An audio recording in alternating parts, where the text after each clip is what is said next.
What? Something on your face. What? Where? No, it's on the other side. It's right here.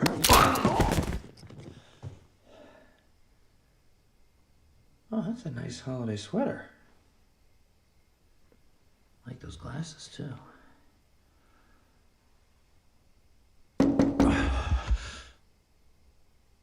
Hello?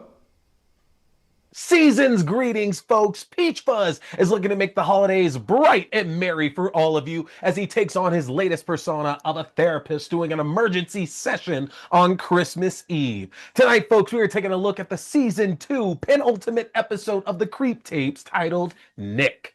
Stay tuned.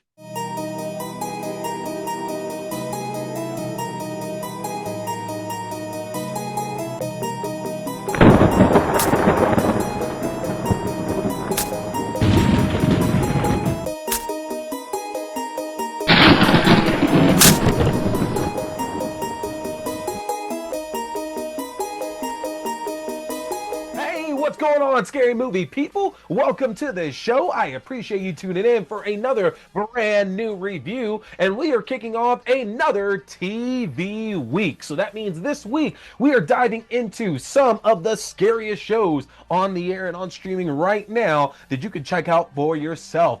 But what better way to start the week off than pulling another tape from the shelf of the Creep Tapes? And folks, you are in for a treat tonight. It is the penultimate episode. We have worked our way through season 2, and after tonight, we only got one left. But this one tonight, again, is a doozy for all of you now, as we've been slowly getting pieces of Peachfuzz behind the mask over the 2 seasons of this show and a couple of movies. And tonight's episode that we're going to be talking very much seems to pepper in a little bit more of what's going on in his head. So we're going to be talking again, the episode's titled Nick. But before we get started with that, y'all, make sure to smash that subscribe button, hit that follow no matter where you are watching or listening to this review. We got a lot of great horror content on the channel right now. And like I said, it is TV week, so we're also going to be going back into Welcome to Derry and Alien Earth as well, too. You do not want to miss it. We're going to make sure we're closing out all of these shows here within the next month or so here. So hit that subscribe button so you don't miss any of that coverage.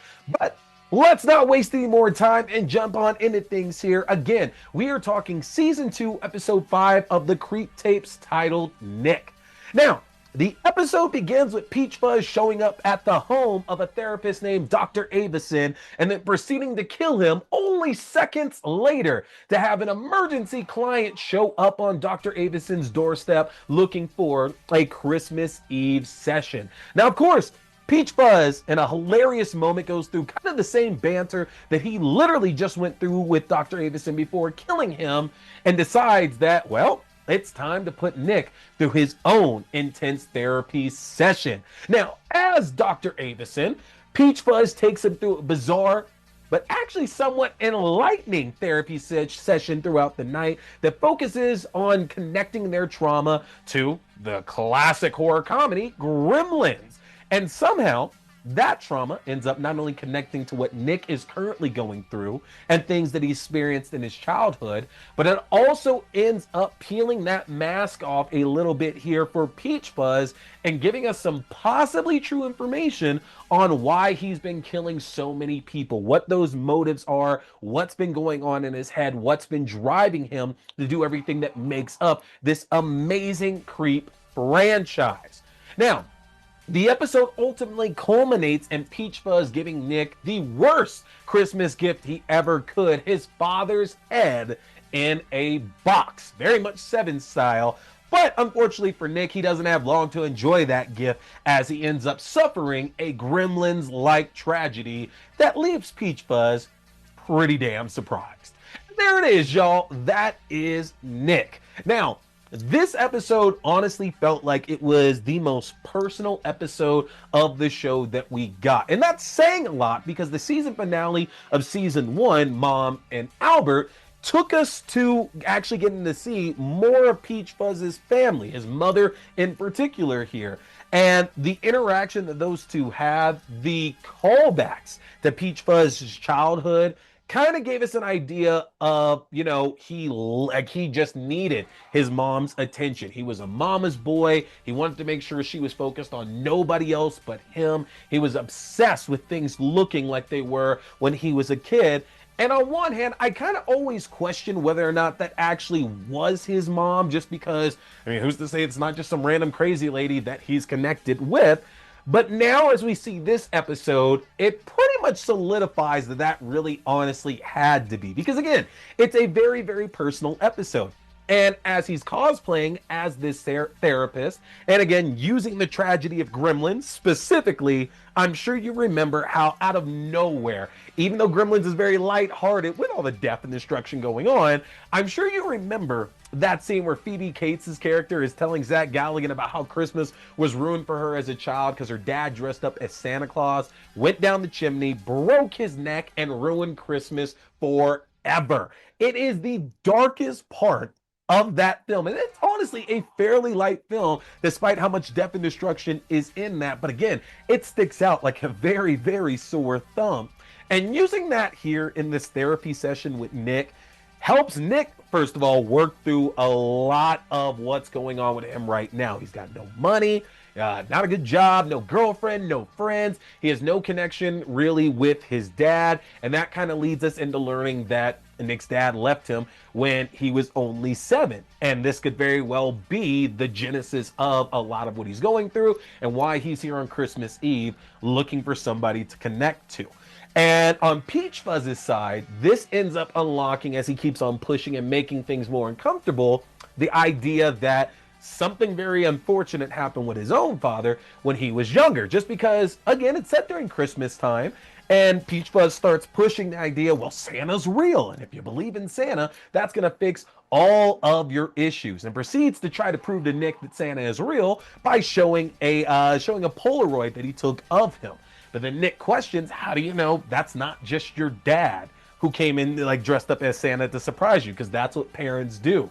And out of nowhere, Peachfuzz keeps on going with it and says that basically this guy molested him. And when you look back at the Creep franchise after hearing that, no matter how light that Peachfuzz tries to make that and does it in his usual insane way, things start to click a little bit more. And when you combine that with season 1's mom and Albert, you're kind of getting more of a bigger picture here about who he is, and honestly, at least a theory about why he's doing it. If his dad really did put him through these things there, then maybe him adopting all these different personas was trying to find somebody different that would stop his dad from doing that, right? Because he's always taking on the persona of these victims that he's killing. And we always wonder why. It's a great cover. It's great subterfuge because he makes people uncomfortable and therefore they don't take themselves out of these bad situations when Peachfuzz is very clearly going to kill them each and every single time. What if this is his way of trying to find the person that his dad wouldn't have done that to, that his dad wouldn't have hurt ultimately? And it feels like if he finds the right person, then everything is fixed at that point. But of course, there's never going to be a right person, a right persona for him to take on. And out of that, that's what pushed him so much into the arms of his mother as a kid, because his dad had done this horrible, horrific things to him. So of course he latches onto his mom for protection and for love and for encouragement, and doesn't want that going anywhere else because it's the only time he's felt safe. Now, I could be completely talking out of my ass here, and I'm curious in the comment section how y'all feel, what your theory is here about that. Let me know, because this is something I really, really want to discuss with all of you. But man, when you combine all this stuff together here, it really seems on the level. Add into even that from the first Creep movie. Remember, I've talked about this a lot covering this show. Katie Aselton had a voice-only role in that film where she was portraying Peachfuzz's sister and was trying to warn Patrick Brice's character about making sure to get the hell away from him because he's dangerous and there's a problem with him. And she doesn't really exactly share all of these details, but if Peachfuzz really has a sister, she would be aware of everything and his eccentric nature, how dangerous he is, how psychotic he's become, she would very well be aware of that as well too, because mom clearly showed that she's seen everything and she's very much in the know about what he does. So it stands to say, if that is truly his sister, that she saw that and was trying to get Patrick Brice's character out of that situation in the first film as well. I know it's just a theory at this point, and I got one more episode to go that's going to feature Katie Aselton, so maybe we'll get answers to that. But man, I feel like I'm gaining some steam here. I'm feeling like this is making a little bit of sense. Let me know in the comment section again what y'all are thinking about that. Now, this to me felt like one of the darkest, if not the darkest episode of the show thus far. Simply because, you know, when you're watching a franchise, and it very specifically needs to be a franchise, can't just really just be one film, but when you've seen a villain or a character kill people over and over and over, I think at a certain point, some of us really lull ourselves into thinking that there's a line that they'll never cross, unless you're Art the Clown and Terrifier, right? Because everybody is up for grabs at that point. But in most movies and TV shows we watch, there tends to be a line for the villain that we're watching there, right? Maybe they won't kill kids. Maybe they won't kill women. Maybe if you haven't broken the traditional scary movie rules, don't drink or do drugs, don't have sex, don't say, I'll be right back. Maybe all of those things, like if they're not doing that, they don't touch those people as well. But you kind of figure sometimes that everybody has a line. Peachfuzz taking on the persona of a therapist, which, as we see through the episode, he was already researching this. He knew who the therapist was, he knew who Nick was, and he knew a lot of background on Nick as well, too. He's always doing his homework the right way here. But again, it just feels kind of off, right? For that to be something that he's doing, because he clearly is unwell mentally. Nick is very much in a precarious position right now. It's Christmas Eve, and he's looking for an emergency therapy session. Peachfuzz even goes as far to tell him, man, you're still alive right now? Like, I've had plenty of patients who have killed themselves for far less than this. Dear God. Dear God, like, that is just the man. I'm gonna hit you while you are down. That is so fucking crazy to say here, but it just shows you again that he doesn't care. He just does not give a damn at all. He's going to get from point A to point B. Now, if you interrupt that or make an issue of that, kind of like we saw, I think it was the Mark episode did Saw, where he's like, Jesus, I have to walk you through all of this. I have to skip all of this and everything. It's not gonna make him happy, but he's going to finish the setup that he has put together one way or the other. And again, this just came off so dark from the mere idea that he can fuck around with somebody's mental health like that. He's lying to everybody, but this is a step above that. It really feels that way, that this is just taking it a step too far. And I say that in the best way. I love how dark that this gets. I love that it shows the complexity here of this character, and while dealing with his own shit, he still has the ability to be as devious as humanly possible and not have a ground level for it. Like, he can keep going lower and lower and lower. There are so many floors here for him to go through.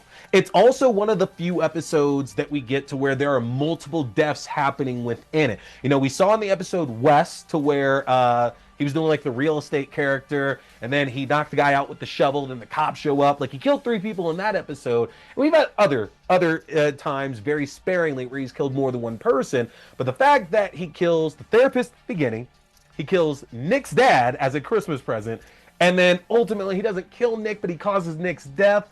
Man, high body count on this one for sure. And again, adding to why I think this is the darkest episode, Peachfuzz is usually using a weapon, right? Whether he's stabbing somebody, whether he's using his trademark axe, you know, the case in season 1 where he suffocated somebody with the plastic bag, that was pretty dark as well.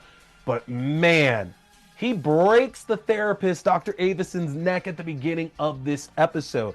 And one thing that I'm sure I'm not the only one who's thought this, let me know in the comment section if you thought this too.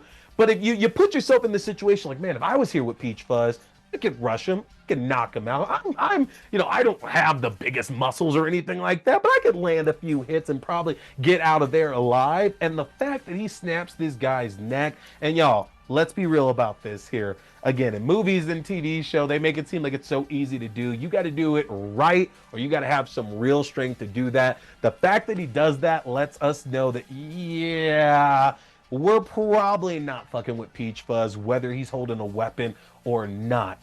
Man, that was a dark death in here, and yet still so funny because again, he then plays out the exact same conversation that he was just doing with Dr. Avison to kill him in the first place. This is a tremendous episode that again peels back all these layers on Peachfuzz, and for me allowed me to really get a theory for why this is all happening. It makes the prospect of season 3, which I assume is coming this fall, we are getting season 3, but what I assume is coming this fall, that much more exciting, because then I'm hoping we're gonna get even more tidbits about his past dropped in that one. And I don't need a whole flashback. That's the honest thing, is that this entire show in the movies, we have no sense of time at all where anything is set at over the months, days, and years. Like, we don't have any of that there at all. But I don't want a flashback episode to really dive in, like, let's show you exactly what happened to Peachfuzz. No, you could show his first tape if you want to there, but again, I don't need that full motive put out. The peppering of it is masterful writing here from Bryce and Duplass, honestly. And I hope they still got the juice here coming for this 3rd season. You can go and check out the Creep tapes right now over on Shudder and AMC Plus. I very much highly advise that you go and check this out. This show continues to be just one of my favorite on TV in the last few years here. And even though it's short seasons, honestly, you are getting so much bang for your buck in under 30 minutes here, y'all. Tell me in the comment section what you've thought of season 2 thus far. Again, we got one more episode to go after this. I'm excited to break that one down for y'all here in just a couple of weeks. But of course, make sure you get and subscribe to my channel where I get all my horror reviews, interviews, everything that you're looking for up on it right now for you to check out. If you go to linktr.ee/tscarymovie, that'll give you access to everything, all my content that's out there. Make sure you hit my Instagram or my TikTok if you are a Dexter fan. I was in Miami recently and I got a chance to go and see one of the Ice Truck Killer locations, the very first one at the Seven Seas Motel. If you want to see that, that's on my social media there for y'all right now. Big shout out to some of the folks that I met on the cruise who had seen some of my stuff there. Bucky, Vicky, Nub Nub, the kids, Stella, Heather, the rest of the kids I saw there would call me out there as well. It means the world that y'all have seen even seconds of the stuff I'm putting up here. I very much appreciate y'all saying hey to me there and liking to mess with my content like that. That is going to do it for me tonight here, though, y'all. Remember, it is TV week. We got Welcome to Derry and Alien Earth coming up, and then we're back to movies next week, folks. My name is T. We've been talking scary movies. Stay scared.